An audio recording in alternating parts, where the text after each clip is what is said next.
First Timothy chapter 5. Do not rebuke an older man sharply, but appeal to him as you would to a father. Treat younger men like brothers, older women like mothers, and younger women like sisters, with absolute purity.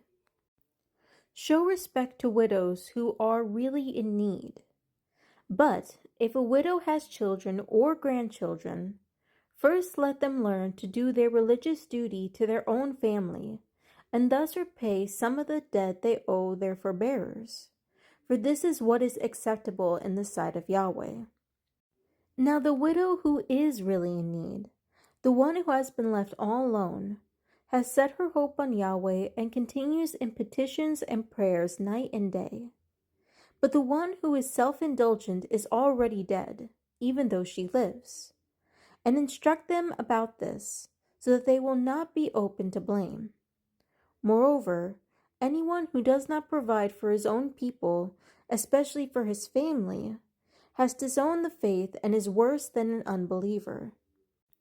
Let a widow be enrolled on the list of widows only if she is more than 60 years old, was faithful to her husband, and is known for her good deeds, as one who has reared her children well, showed hospitality, washed the feet of Yahweh's people, helped those in trouble, and engaged in all kinds of good works. But refuse to enroll younger widows, for when they begin to feel natural passions that alienate them from the Messiah, they want to get married. This brings them under condemnation for having set aside the trust they had at first.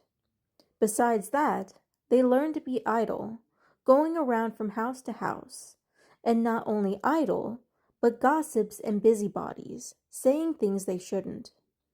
Therefore, I would rather the young widows get married, have children, and take charge of their homes, so as to give the opposition no occasion for slandering us. For already some have turned astray to follow the adversary.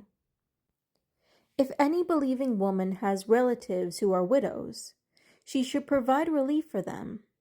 The congregation shouldn't be burdened, so that it may help the widows who are really in need.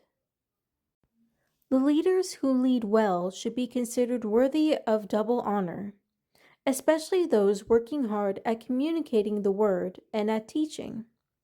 For the Tanakh says, "You are not to muzzle an ox when it is treading out the grain." In other words, the worker deserves his wages. Never listen to any accusation against a leader unless it is supported by 2 or 3 witnesses. Rebuke before the whole assembly those leaders who continue sinning as a warning to the others.